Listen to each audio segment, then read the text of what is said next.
12 hombres, que terminaron muriendo por lo que dijeron haber visto. 12 hombres que dejaron todo para seguir a un carpintero de Nazaret. 12 hombres que estuvieron presentes en la última cena, que huyeron en el jardín de Getsemaní, que se escondieron con las puertas cerradas por miedo, que recibieron la noticia de la resurrección y no la creyeron hasta que la vieron. 12 hombres que salieron de ese cuarto cerrado y cambiaron el mundo. ¿Qué fue de ellos? No los conocemos como héroes de película, no como figuras de vitral iluminado con luz suave, sino como lo que fueron, hombres con nombres reales y muertes reales en lugares reales, en los confines más lejanos del mundo conocido del siglo I, predicando un mensaje que el Imperio Romano, las élites religiosas y las culturas paganas de su tiempo querían silenciar. ¿Cómo murió cada uno de ellos? ¿A dónde fueron? ¿En qué rincón del mundo terminaron sus días? ¿Y qué dice el hecho de que ninguno, según la evidencia disponible, se retractara de lo que decía haber visto, incluso cuando el precio de no hacerlo fue la vida? Quédate hasta el final, porque la historia de los 12 no es una colección de muertes heroicas catalogadas en orden. Es la historia de 12 vidas ordinarias que se convirtieron en el testimonio más poderoso de la historia, no por sus palabras, sino por lo que hicieron cuando llegó el momento de decidir. Antes de continuar, deja tu like ahora mismo si este contenido te mueve. Suscríbete para no perderte nada. Y escribe en los comentarios lo que tengas en el corazón. Puede ser Jesús es mi guía, o confío en Jesús, o Jesús cambia vidas. Ese comentario puede llegar a alguien que lo necesita hoy. Hazlo ahora, y luego sigue conmigo. Empecemos por entender una cosa fundamental que cambia completamente el peso de lo que vamos a recorrer. Los 12 discípulos no eran fanáticos que no habían pensado en lo que creían. Eran hombres que habían visto a Jesús morir. Lo habían visto físicamente muerto. Algunos estuvieron al pie de la cruz. Todos supieron que había sido ejecutado. Y luego dijeron que lo habían visto vivo. No que habían tenido una visión espiritual. No que habían sentido su presencia de alguna manera mística. Que lo habían visto. Que habían hablado con él. Que habían comido pescado asado con él en la orilla del lago. Y luego, uno por uno, la tradición cristiana más antigua sostiene que la mayoría murió por esa declaración, en circunstancias que habrían podido evitar simplemente diciendo que habían mentido, que habían fabricado la historia, que se habían equivocado. Ninguno lo dijo. Este es el peso que tienen sus muertes. No el peso del martirio dramático de personas que creen en algo que no han visto. El peso específico de personas que decían haber visto algo, que tuvieron todas las oportunidades del mundo de retractarse bajo presión, y que eligieron no hacerlo. ¿Por qué? No hay registros históricos de que alguno de ellos se haya retractado, incluso cuando el precio de no hacerlo fue la vida. Esa es la pregunta que cada destino que vamos a recorrer plantea de nuevo. Empecemos con Pedro. Simón Pedro, el pescador de Betsaida, el impulsivo que cortó la oreja de Malco en el huerto y que negó 3 veces en el patio de Caifás. El primero de los 12 en nombre y el más prominente en los relatos de los Hechos de los Apóstoles. Pedro predicó en Jerusalén desde el día de Pentecostés. Fue arrestado múltiples veces, azotado por las autoridades del templo, encarcelado. El libro de los Hechos registra que fue encarcelado por Herodes Agripa y liberado de manera milagrosa. Eventualmente, la tradición más antigua de la Iglesia cristiana lo sitúa en Roma, donde se convirtió en uno de los pilares de la comunidad cristiana de la capital del imperio. Murió bajo el emperador Nerón, probablemente en el periodo entre el 64 y el 68 de la Era Común. La fuente más antigua que registra su muerte en Roma es la Carta de Clemente de Roma, escrita alrededor del año 96, apenas una generación después, que menciona a Pedro como ejemplo de sufrimiento por celos y envidia. Tertuliano, escritor del siglo II, es una de las primeras fuentes en mencionar la crucifixión como el método de su ejecución. La tradición posterior, recogida por Orígenes y Eusebio de Cesarea, añade el detalle de que fue crucificado con la cabeza hacia abajo porque no se consideraba digno de morir de la misma manera que su Señor. Ese último detalle, la crucifixión invertida, no está en las fuentes más tempranas y es parte de la tradición pero no del registro histórico verificable. Lo que sí parece bien establecido en la evidencia disponible es que Pedro murió en Roma como mártir, probablemente en el contexto de las persecuciones de Nerón que siguieron al incendio de Roma del año 64. Las excavaciones realizadas bajo la Basílica de San Pedro en el Vaticano durante el siglo XX, los Cavi Vaticani, revelaron una necrópolis romana del siglo II con un trofeo, un monumento conmemorativo, sobre un lugar específico bajo el altar mayor de la basílica actual. Los arqueólogos identificaron restos óseos en ese lugar que algunos estudiosos relacionan con la veneración temprana de ese sitio como lugar de la tumba de Pedro. El debate sobre la autenticidad de esos restos continúa, pero la veneración de ese lugar como tumba de Pedro se remonta al siglo II, lo que le da un peso histórico significativo. El hombre que 3 veces dijo "no lo conozco" terminó muriendo sin poder dejar de decir su nombre. Ahora Santiago, el hijo de Zebedeo, el hermano de Juan, el que junto con su hermano había pedido a Jesús que lo sentara a su derecha y a su izquierda en el reino. El que con Juan recibió el apodo de Boanerges, hijos del trueno, por su temperamento ardiente. El destino de Santiago es el único de los 12 que el Nuevo Testamento registra de manera directa y explícita. El libro de los Hechos, capítulo 12, versículo 2, dice simplemente: "Y mató a espada a Jacobo, hermano de Juan". Jacobo es el nombre hebreo de Santiago. Fue ejecutado por orden de Herodes Agripa I, el mismo rey que había arrestado a Pedro en el mismo periodo. La ejecución ocurrió probablemente alrededor del año 44 de la Era Común. El texto de los Hechos no da ningún detalle adicional. No hay descripción de las circunstancias, del proceso judicial previo, de lo que Santiago dijo en sus últimas horas. Solo ese versículo, casi casual en su brevedad, que registra la primera muerte de uno de los 12. La tradición española, que se remonta al medievo aunque sus raíces son más antiguas, sitúa a Santiago en la península ibérica antes de su muerte, lo que lo convertiría en el apóstol que predicó en lo que hoy es España. Por eso es el patrón de España y por eso la Catedral de Santiago de Compostela lleva su nombre y ha sido lugar de peregrinación durante siglos. La historicidad de ese viaje a Hispania antes de la ejecución en el año 44 es objeto de debate entre los historiadores, y las fuentes más antiguas no lo mencionan. Lo que sí está documentado sin duda es su muerte en Jerusalén por decapitación bajo Herodes Agripa. Santiago fue el primero de los 12 en morir. Y murió exactamente donde habían empezado, en Jerusalén, en el corazón del mundo que Jesús había sacudido. Pero lo que pasó con el siguiente cambia completamente el panorama de lo que imaginamos. Juan, el hermano de Santiago, el discípulo amado del Evangelio que lleva su nombre. El único de los 12 que, según los relatos evangélicos, estuvo al pie de la cruz hasta el final. El que recibió el encargo de cuidar a la madre de Jesús. El destino de Juan es singular entre los 12 por una razón notable. Según la tradición más antigua y más consistente, Juan fue el único de los 12 que no murió como mártir. Llegó a viejo. Murió de muerte natural, probablemente en Efeso, en la costa de lo que hoy es Turquía occidental, alrededor del año 100 de la Era Común. Si eso es correcto, habría tenido más de 90 años. Eso no significa que no enfrentó la persecución. La tradición del siglo II, recogida por Tertuliano, menciona que fue arrojado a un caldero de aceite hirviendo durante las persecuciones en Roma bajo el emperador Domiciano, aproximadamente en el año 95, y que salió ileso. Si ese relato es histórico, su supervivencia fue considerada milagrosa. Fue desterrado a la isla de Patmos, en el mar Egeo, donde según el libro del Apocalipsis recibió las visiones que registra ese texto. Pero eventualmente fue liberado y regresó a Efeso, donde vivió sus últimos años.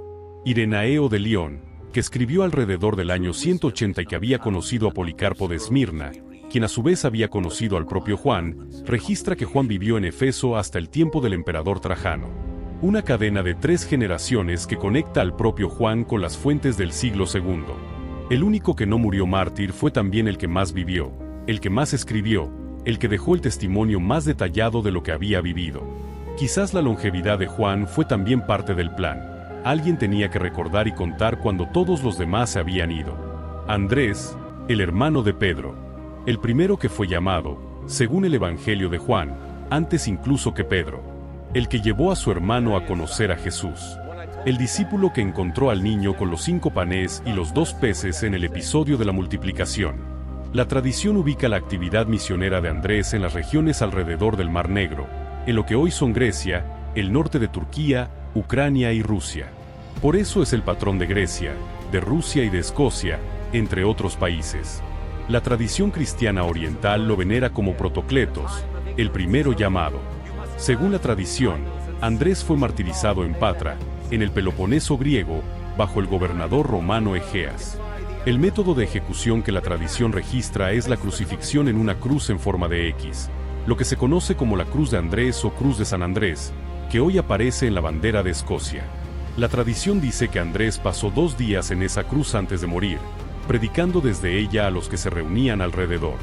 Las fuentes para los detalles específicos del martirio de Andrés son tardías, de los siglos III y IV, y no pueden ser verificadas con el mismo nivel de certeza que las de Pedro o Santiago. Pero la memoria de su predicación en la región del Ponto y del Egeo es consistente entre fuentes independientes.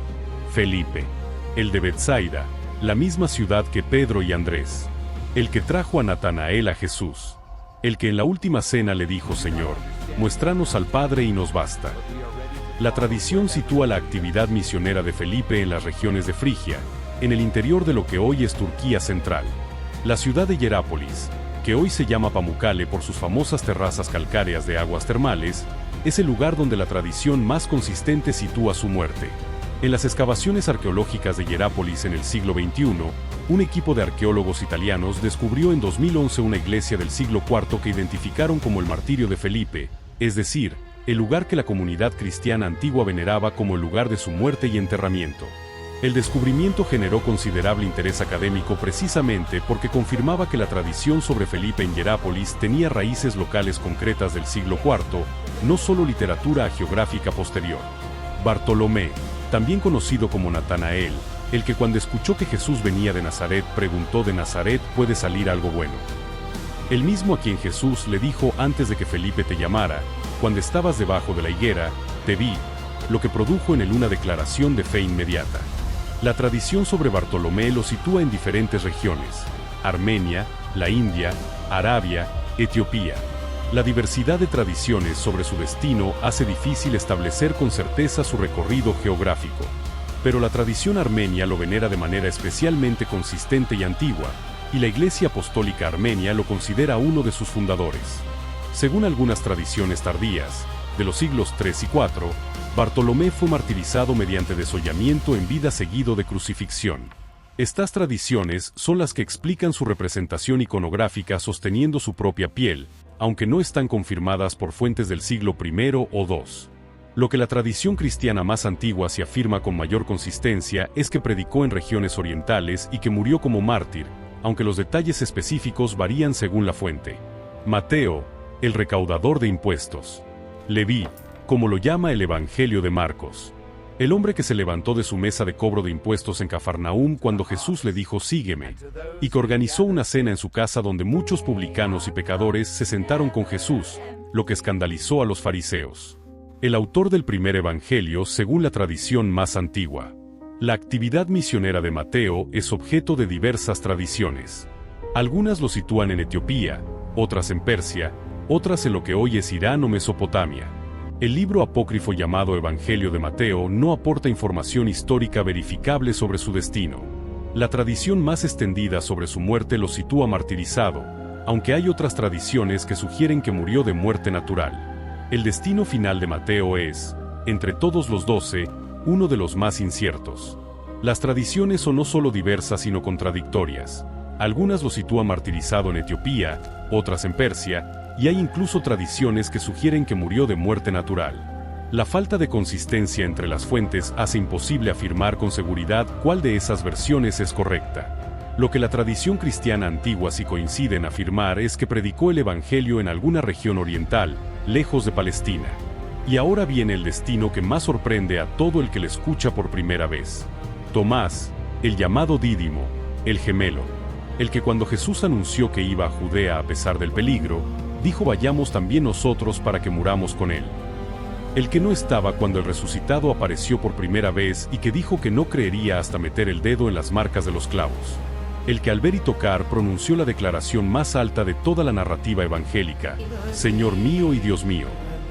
De todos los 12, Tomás es quizás el que tiene la tradición misionera más sorprendente y más antiguamente documentada en fuentes no occidentales. La Iglesia de la India, la llamada Iglesia de Santo Tomás, afirma que Tomás llegó a la India en el año 52 de la Era Común y predicó en el sur del subcontinente, en lo que hoy es el estado de Kerala. Esta tradición es anterior a cualquier contacto cristiano occidental con esa región y se ha mantenido de manera independiente durante siglos. Las fuentes que documentan esta tradición incluyen el texto siríaco llamado Hechos de Tomás, del siglo III, y las crónicas de la propia comunidad cristiana de Kerala que se llaman a sí mismos Nasrani, los nazarenos, en referencia a Jesús de Nazaret. Que una comunidad cristiana en el sur de la India existiera antes de cualquier misionero europeo y que su fundación se atribuyera consistentemente a Tomás es, para muchos historiadores, una evidencia significativa de la autenticidad de esa tradición, aunque no puede verificarse con certeza absoluta. Según esa tradición, Tomás murió martirizado en Milapore, cerca de la actual Chennai, en el año 72 de la Era Común, atravesado por lanzas. El lugar de su muerte y su tumba son venerados allí desde tiempos remotos. La Catedral de San Tomé en Chennai está construida sobre ese sitio. El que necesitó tocar las marcas de los clavos para creer llegó más lejos que cualquier otro de los 12. El que dudó más fue el que más lejos llegó, y murió por lanzas en el extremo más remoto del mundo conocido. Santiago el Menor, el hijo de Alfeo. A diferencia del otro Santiago, el hijo de Zebedeo, hay menos información histórica verificable sobre este discípulo. Los textos del Nuevo Testamento lo mencionan en las listas de los 12, pero no registran ningún episodio específico protagonizado por él. La tradición lo identifica con Santiago el hermano del Señor, el líder de la comunidad de Jerusalén, aunque esta identificación es uno de los puntos más debatidos en los estudios del Nuevo Testamento. Muchos especialistas no aceptan esa ecuación y la consideran una confusión de personas distintas.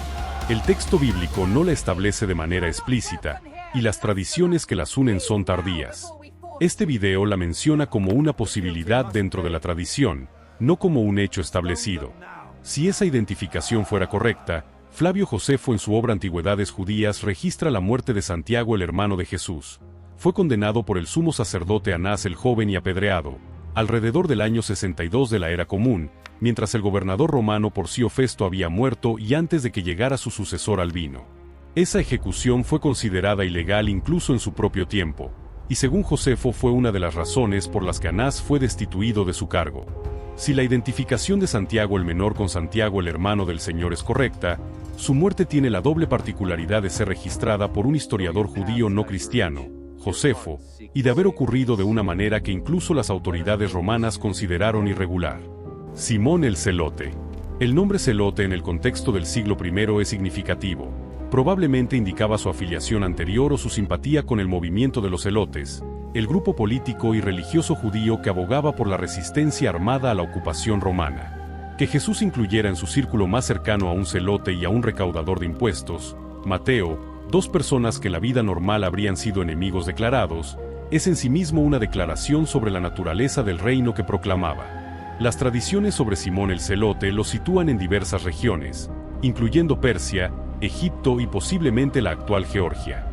La tradición más extendida lo une a Judas Tadeo en una misión común en Persia donde ambos habrían sido martirizados. Los métodos de ejecución que la tradición registra para Simón incluyen el serrucho o la crucifixión, aunque las fuentes son tardías y de difícil verificación. Judas Tadeo, también llamado Leveo o Tadeo, el hijo de Jacobo, el que en la última cena preguntó: Señor, ¿cómo es que te manifestarás a nosotros y no al mundo? Una pregunta que revelaba la esperanza todavía no transformada de un reino político visible. Como con Simón el Celote, la tradición más consistente sitúa su actividad misionera en Persia y su martirio en esa región, junto con Simón. También hay tradiciones que lo sitúan en Armenia, donde la Iglesia Apostólica Armenia lo venera junto con Bartolomé como cofundador. El método de su martirio que la tradición registra con más frecuencia es la muerte con una hacha o alabarda, lo que lo convierte en su atributo iconográfico en el arte cristiano. Las fuentes son principalmente del periodo medieval, que compilaron tradiciones anteriores de orígenes variables. Y luego está Judas Iscariote, el 12º, el que fue también discípulo, que también dejó todo para seguir a Jesús, que también estuvo en la última cena, que también escuchó las mismas palabras, vio los mismos milagros, caminó los mismos caminos de Galilea. La historia de Judas es parte de la historia de los 12, y sería deshonesto omitirla o tratarla de manera diferente. El Evangelio de Mateo registra que cuando Judas supo que Jesús había sido condenado, se arrepintió, fue a devolver las 30 monedas y se fue a ahorcar. El libro de los Hechos, en el capítulo 1, describe su muerte de manera diferente. Cayó de cabeza en un campo y su cuerpo se reventó. Los estudiosos han propuesto formas de compatibilizar los dos relatos. Lo que está claro es que su fin fue prematuramente violento y que ocurrió sin haber encontrado la restauración que Pedro encontró.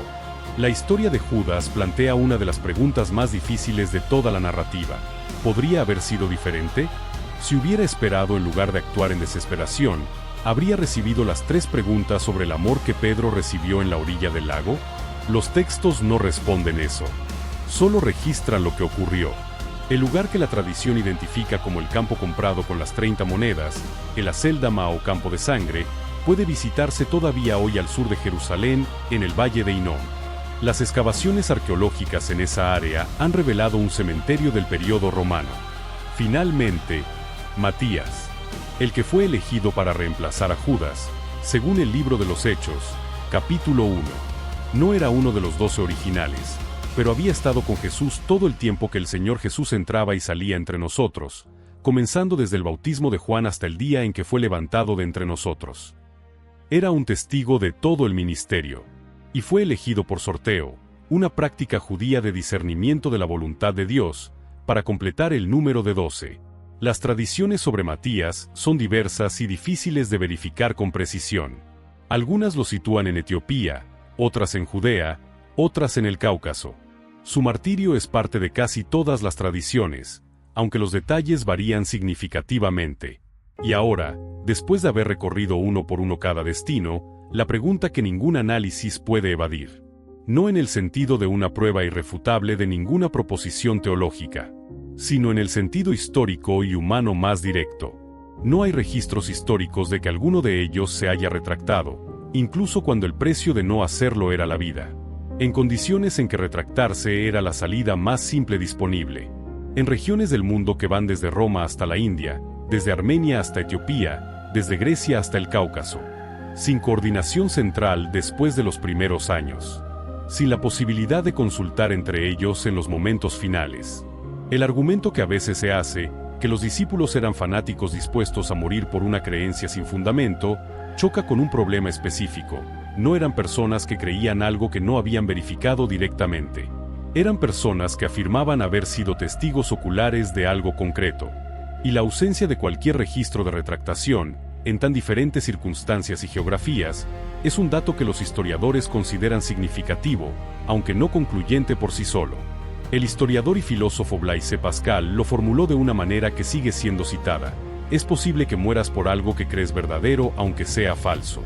Pero es muy difícil que mueras por algo que sabes que es falso. Los discípulos no murieron por una creencia. Murieron por un testimonio. Y ese testimonio, que se dispersó por 12 vidas en 12 direcciones, en los confines del mundo conocido del siglo I, se convirtió en la semilla de lo que 2000 años después es la tradición religiosa más extendida de la historia humana. ¿Qué haces tú con eso? No te pido que adoptes una conclusión que este video no puede darte ni quitarte. Te pido que consideres honestamente el peso de 12 vidas que terminaron así. Que te preguntes qué habría hecho falta para producir ese tipo de dispersión geográfica, ese nivel de compromiso hasta la muerte, esa consistencia en el testimonio a través de culturas y idiomas y circunstancias completamente diferentes. Que ninguno de ustedes sufra como homicida, o ladrón, o malhechor, o por entrometerse en lo ajeno, pero si alguno sufre como cristiano, no se avergüence, sino glorifique a Dios en esta parte. Esas palabras, de la primera carta de Pedro, fueron escritas por el mismo hombre que en el patio de Caifás dijo 3 veces que no lo conocía. Y las escribió poco antes de morir en Roma por exactamente la razón que en ese patio había intentado evitar. La distancia entre ese patio y esa carta es la distancia que recorre una vida transformada. Y esa transformación, multiplicada por 12, dispersada por el mundo conocido, mantenida hasta la muerte, es la historia que este video ha recorrido. Si llegaste hasta aquí, necesito que sepas que este tiempo importa. Deja tu like ahora mismo. Suscríbete para que sigamos juntos en este camino. Y escribe en los comentarios lo que tengas en el corazón. Jesús es mi guía. Confío en Jesús. Jesús cambia vidas. O lo que sea que sientas. Y antes de irte, una pregunta que quiero que respondas. De todos los destinos que recorrimos hoy, de los 12 que se dispersaron por el mundo, el que llegó a la India, el que murió en la orilla griega, el que vivió hasta los 90 en Efeso, el que fue decapitado en Jerusalén y el que se ahorcó en un campo, ¿Cuál fue el que más te impactó? ¿Y cuál de esas vidas sientes que se parece más a la tuya? Cuéntanos. Estamos leyendo cada respuesta. Que Dios te bendiga. Y hasta el próximo video.